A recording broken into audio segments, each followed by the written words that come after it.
There are places in this world we were never meant to find. Endless hallways, forgotten rooms, and doorways that lead to something far worse than death. Welcome to the Backrooms. My name is Ryan Carter. I was just a night security guard in a crumbling downtown building, until one night, I slipped through a crack in the world and ended up somewhere no one's supposed to go. I don't care if no one believes this, I need to tell it. Maybe someone out there will read this and stay away from the places that don't belong. It happened on a cold November night. I was halfway through my shift, making my usual rounds on the third floor. It was an old office building, mostly abandoned except for a few late-night maintenance workers. The place always felt a little off after midnight, flickering lights, the constant hum of old wiring, the stale air hanging heavy in the corridors. Around 3:17 a.m., I noticed a door I had never seen before. I knew every inch of that floor. There were only two maintenance closets between the bathrooms. But now, in between them, stood a narrow beige door, cracked and weathered, with an old brass handle darkened by age. No room number, no sign. I reached out, touched the cold metal, and felt an unnatural chill rush through me. I shouldn't have opened it. The second I stepped through, my stomach dropped. The office hallway was gone. I stood in a massive room with yellow-stained, peeling wallpaper, ancient, buzzing fluorescent lights, and a moldy carpet that squelched under my shoes. The smell hit me immediately, a rancid mix of mildew, old carpet adhesive, and something sour like rotting fruit.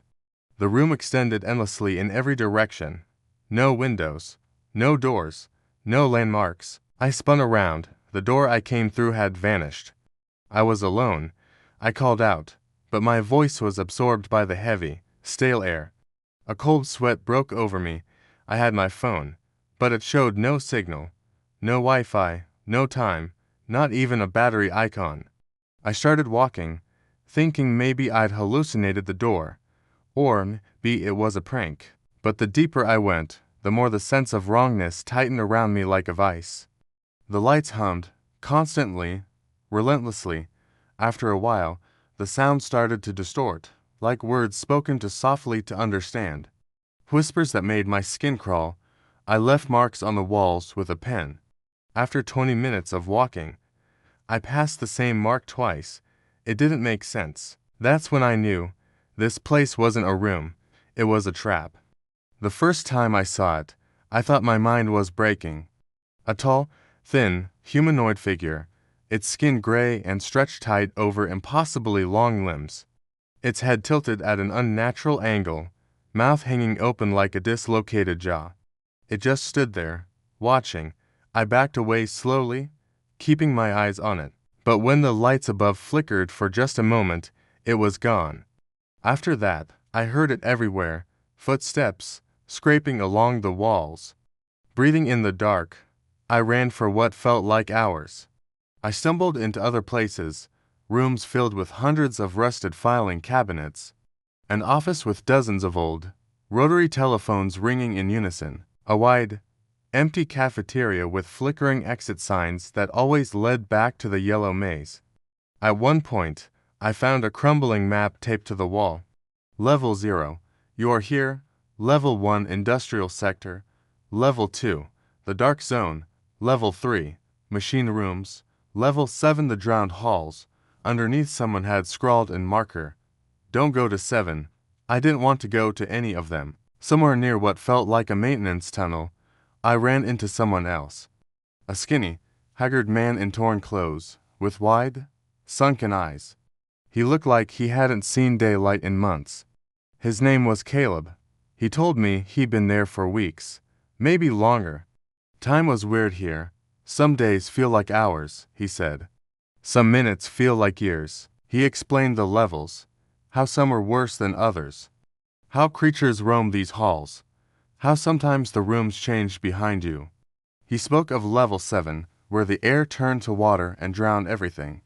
Of level 2, where things with too many limbs hunted in the dark. And of other survivors who simply vanished overnight, consumed by whatever haunted these backrooms. We stuck together for a while. As we moved, The hum of the lights began to blend with whispers. Voices calling my name, familiar ones, my mother's voice, my best friend from high school, a girl I used to love. Caleb warned me not to listen. They'll lead you to the wrong doors, he said. And you won't come back. I barely slept. The constant lights never dimmed. The whispers never stopped. At one point, I swore I saw my own reflection in a broken mirror, but it moved differently, grinning when I wasn't. After what felt like days, we found a service elevator. Old, rusted, with buttons labeled in strange looping symbols. Some symbols were scratched out, only a few still glowed faintly. Caleb pressed a button marked with a crude, flickering arrow pointing up. The elevator rattled and shook, descending instead. After what felt like hours, it opened into a massive chamber filled with doors. Some were ordinary, some made of bone. One was covered in pulsating, wet skin. One had an eye watching from its center. Only one had a cracked neon sign above it, flickering. Exit. We ran for it. At the last second, I looked back. Caleb wasn't behind me anymore. I woke up in an alley behind my building, covered in grime, wearing the same clothes, gaunt and starving. 7 months had passed. I was presumed dead. My apartment emptied, my job gone. People don't believe me.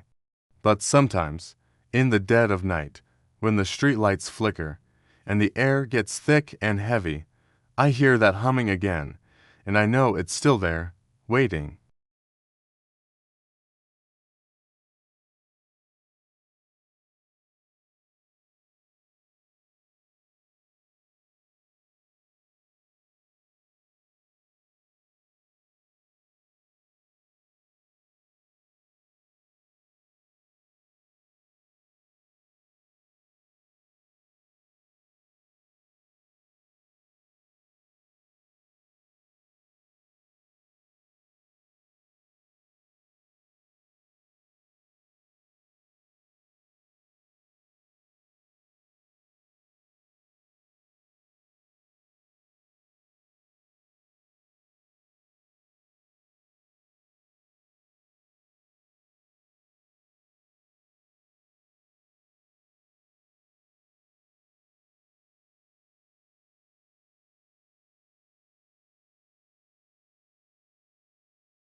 The first few days felt normal.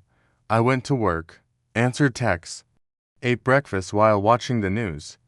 But something was wrong. Subtle, at first. At night, when the house was quiet, I'd hear the hum. That same, low, electric buzz, faint, just beneath the sounds of the world. The walls of my apartment seemed off, the paint slightly yellower than I remembered. Corners where shadows lingered too long, a constant scent of damp carpet. And then, the notes started appearing. The first one was under my pillow. You left it behind, written in jagged, uneven handwriting. I tried to laugh it off, told myself it was stress, trauma, a leftover nightmare. But the next morning, another note appeared taped to my bathroom mirror. It knows where you are. And then another. There is no outside. I went to a friend's place that night, refusing to sleep in my apartment. But at 3:17 a.m., my phone screen lit up. A text from an unknown number. Third floor stairwell. Now, I ignored it. Another came through. They're already in your head. When I finally looked up from the phone, my reflection was still staring at me. But it wasn't copying my movements anymore. Its head tilted. It smiled. And then, faintly, behind me, the hum. I sprinted from the apartment, down the stairs, out into the freezing night. And there, across the street, stood an old, rotting wooden door frame. No wall attached, no building, just the frame. And carved into the wood, the word, home. I should have run the other way. But my feet moved toward it, pulled by something deeper than fear. As I reached the threshold, I heard my own voice whisper in my ear, "You can check out, but you never leave." I stepped through. Back into the yellow, the hum louder than ever. This time, there was no Caleb, no librarian, no escape, just endless yellow rooms, and I realized the truth. You never leave the backrooms. You only think you did. It waits, behind every wall, inside every reflection, in the spaces between waking moments, and now it has me. Forever. Or is it?